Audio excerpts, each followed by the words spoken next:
காவல்துறை தலைமை அலுவலகத்தில் டிஜி, ஐஜி, டிஐஜி, எஸ்எஸ்பி, எஸ்பி இந்த மட்டத்திலான ஆலோசனை கூட்டம் நடைபெற்றது. இந்த ஆலோசனை கூட்டத்தோட நோக்கம் நம்முடைய புதுவை மாநிலத்தில் வருகின்ற புத்தாண்டை எதிர்கொண்டு வருகின்ற சுற்றுலா பயணிகளுக்கு பாதுகாப்பு ஏற்பாடுகள் எந்தெந்த வகையிலே செய்யப்பட்டிருக்கின்றது, போக்குவரத்து நெரிசலை தவிர்ப்பதற்கு எத்தகைய நடவடிக்கை எடுக்கப்பட்டிருக்கின்றது என்பதை போன்ற பல்வேறு விஷயங்கள் இதிலே ஆராயப்பட்டது. அது மட்டுமில்லாமல் காவல்துறையில் கடந்த காலங்களில் இருக்கின்ற காலி பணியிடங்களை நிரப்புவது, நம்முடைய காவலருக்கு கொடுக்க வேண்டிய இந்த அலவன்சஸ், குறிப்பாக யூனிஃபார்ம் அலவன்சஸ், காம்பன்சேட்டரி பே, இப்படி போன்ற பல்வேறு விதமான காவலருக்கு கிடைக்க வேண்டிய இந்த நியாயமான அந்த தொகைகள் கிடைப்பதற்கான ஆலோசனை. அது மட்டுமல்லாமல் நம்முடைய சுப்ரீம் கோர்ட் உத்தரவின் அடிப்படையிலே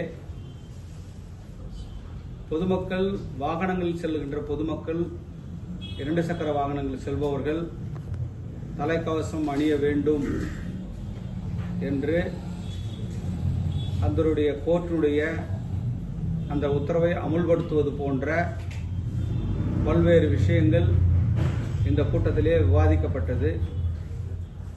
அதிலே குறிப்பாக புத்தாண்டு சம்பந்தமாக காவல்துறை அனைத்து விதமான சிறப்பு ஏற்பாடுகளையும் செய்திருக்கின்றது. பாதுகாப்பு பணியிலே கிட்டத்தட்ட 2000 காவலர்களும்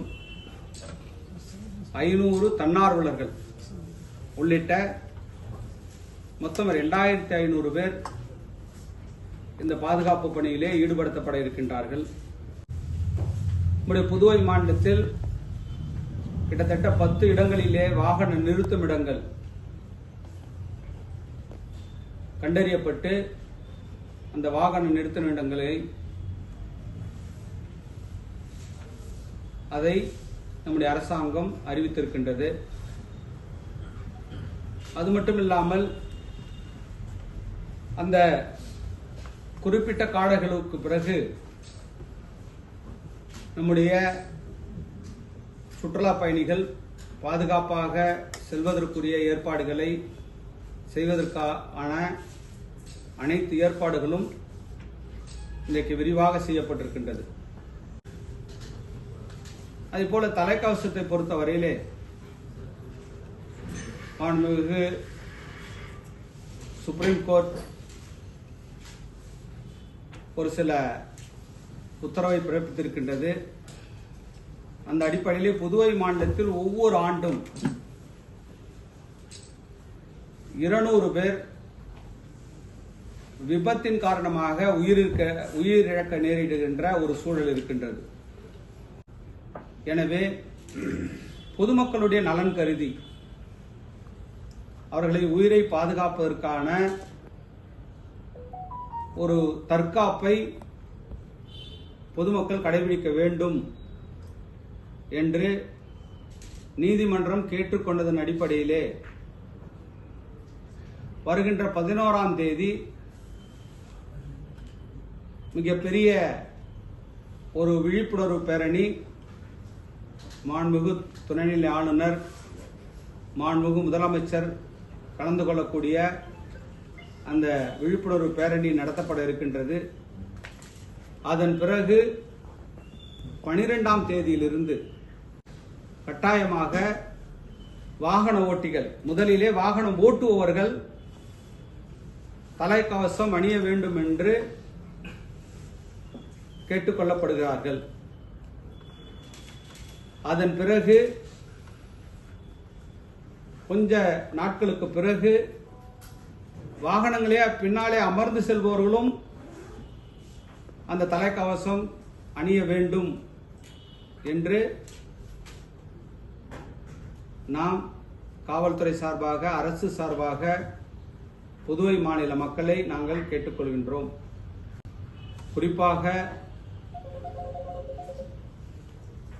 உங்களுடைய மக்களுடைய உயிரை பாதுகாப்பதற்காகத்தானே தவிர மக்களை எந்த விதத்திலும் துன்புறுத்த வேண்டும் என்ற எண்ணம் இந்த அரசுக்கு இல்லை. எனவே நம்முடைய நீதிமன்றத்தினுடைய உத்தரவுக்கு